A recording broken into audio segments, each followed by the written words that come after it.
Salam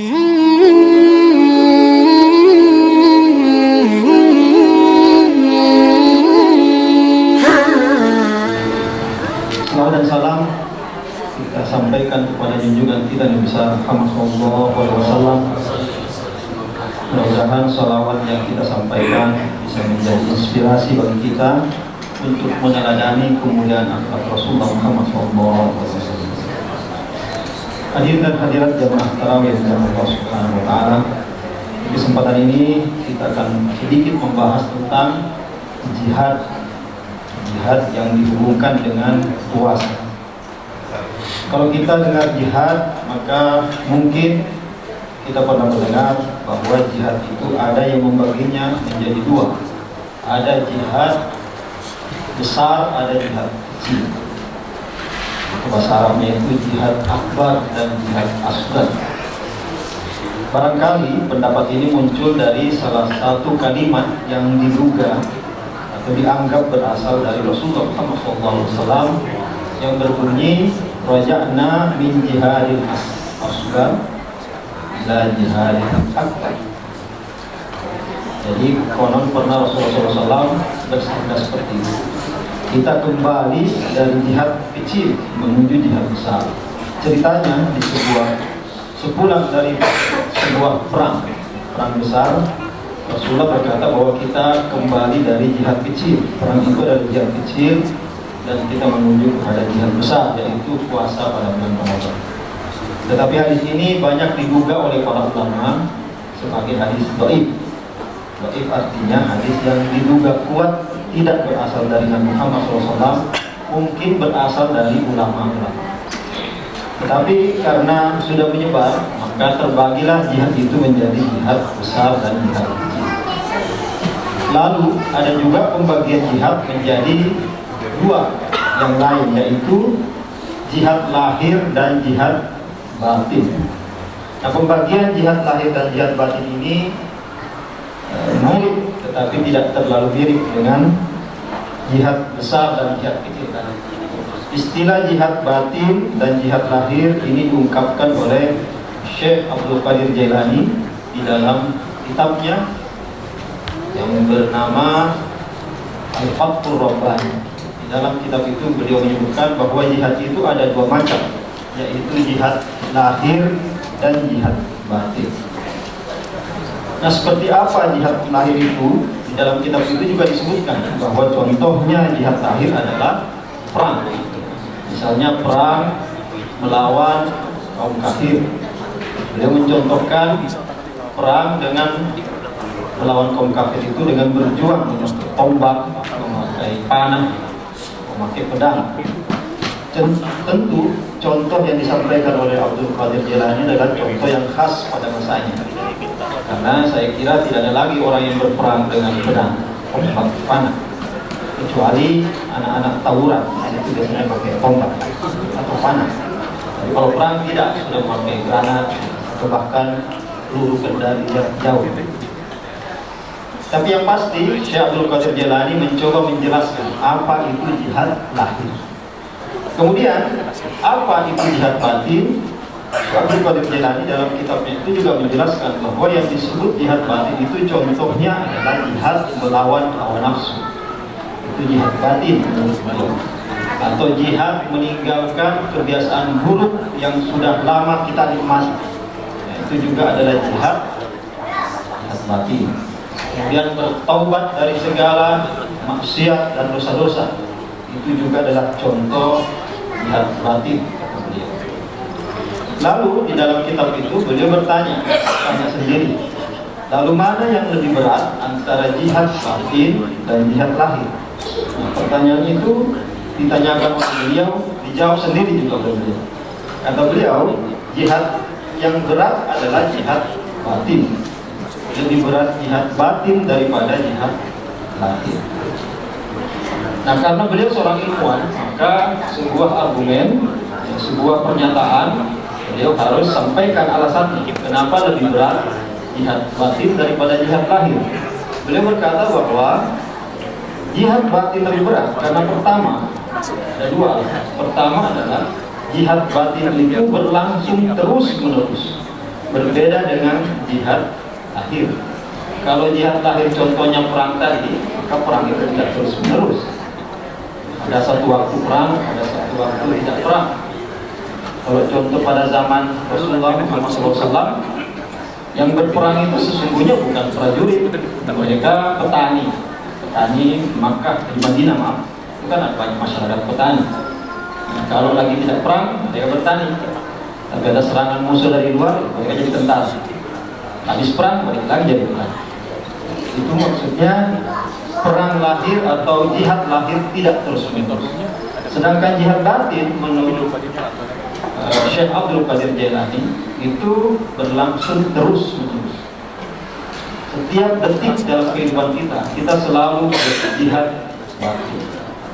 Contoh sederhana misalnya, biasanya di bulan Ramadan kita rajin sholat jamaah subuh. Setelah pulang dari jamaah subuh, kita berhubungan dengan teman-teman kita. Tengah jalan berpapasan dengan rombongan lain. Sepertinya rombongan yang lain itu tidak habis sholat jamaah subuh. Mereka mungkin dari tempat lain. Muncullah dalam hati kita, saya lebih hebat dari dia. Saya pulang dari jamaah subuh dan mereka tidak. Nah, itu berarti kita kalah dalam jihad batin. Mengapa? Ada perasaan lebih baik dalam diri kita terhadap orang-orang lain. Itu berarti kita kalah. Begitu pula kalau ada kotak amal lewat, kita isi, habis kita isi muncul dalam hati, wah hebat banget saya bisa menyisihkan sebagian harta saya ke dalam kotak amal. Nah, itu juga berarti kita kalah dalam jihad batin. Dan itu yang disebut oleh Syekh Abdul Qadir Jailani bahwa jihad batin itu berlangsung terus menerus, sedangkan jihad lahir tidak. Lalu apa alasan yang kedua? Mengapa disebut jihad batin lebih berat? Karena salah satu makna jihad batin bagi Abdul Qadir Jailani adalah melepaskan diri dari kenikmatan atau dari kekuasaan yang dinikmati lama, dan kekuasaan itu sesungguhnya adalah maksiat. Contohnya misalnya ada seorang yang menguasai harta benda milik orang lain. Biasanya misalnya dalam satu keluarga ada 5 bersaudara. Salah satu di antara saudara itu menguasai harta milik bersama yang seharusnya dia bagi kepada kakak-kakaknya atau dia bagi kepada adik-adiknya. Karena sudah semikian lama dia kuasai, sangat berat bagi dia untuk melepaskan. Karena itu melepaskan itu disebut jihad batin, dan itu sangat berat. Lalu bagaimana hubungannya dengan puasa? Sesungguhnya antara jihad batin dan jihad lahir adalah dua hal yang tidak bisa dipisahkan.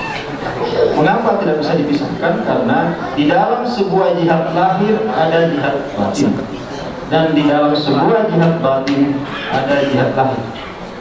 Kita contohkan lagi tentang perang tadi, kan? Perang misalnya orang tua kita dulu berperang melawan penjajah. Tampaknya perang itu adalah jihad lahir, tetapi sesungguhnya di dalam jihad lahir perang ada jihad batin yang tidak kalah hebatnya. Apa itu jihad batin di dalam perang? Tentu saja orang-orang tua kita dulu jihad perang, jihad lahirnya adalah berperang, tetapi jihad batinnya adalah melawan rasa takut terhadap kematian yang bisa datang setiap saat ketika orang berperang.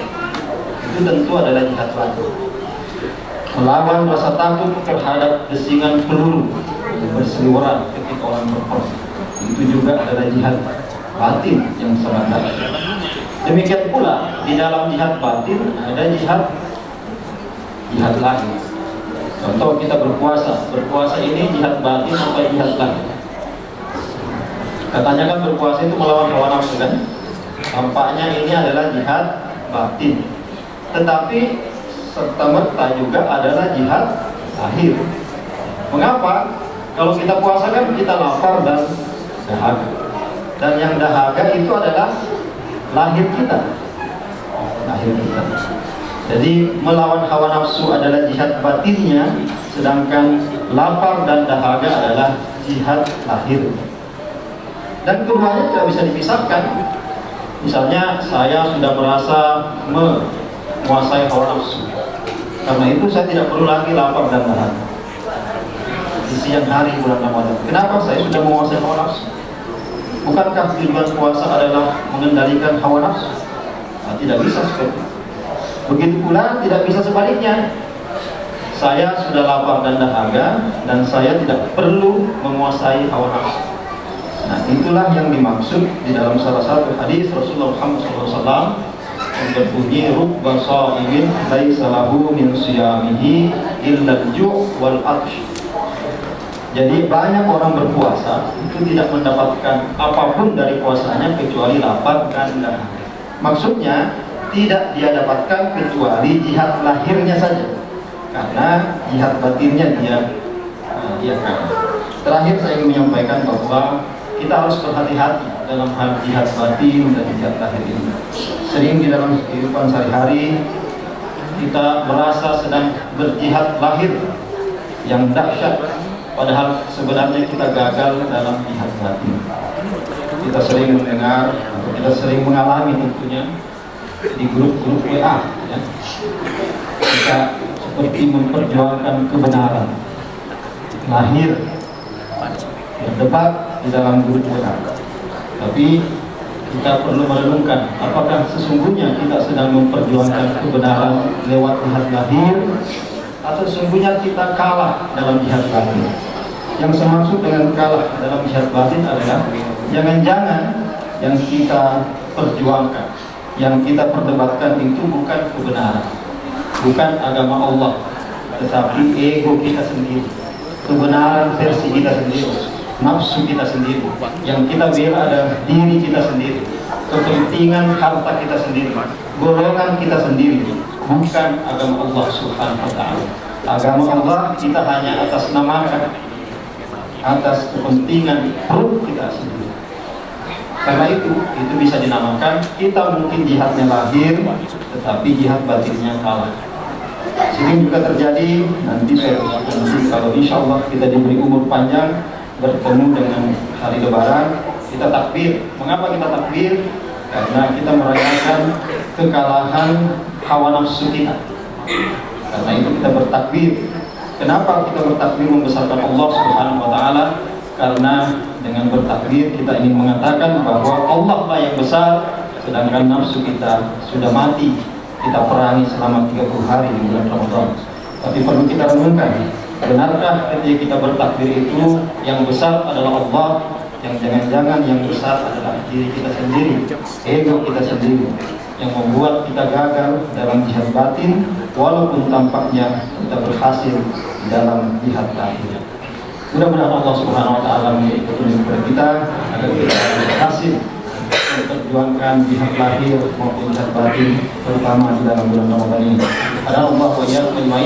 Assalamualaikum warahmatullahi wabarakatuh.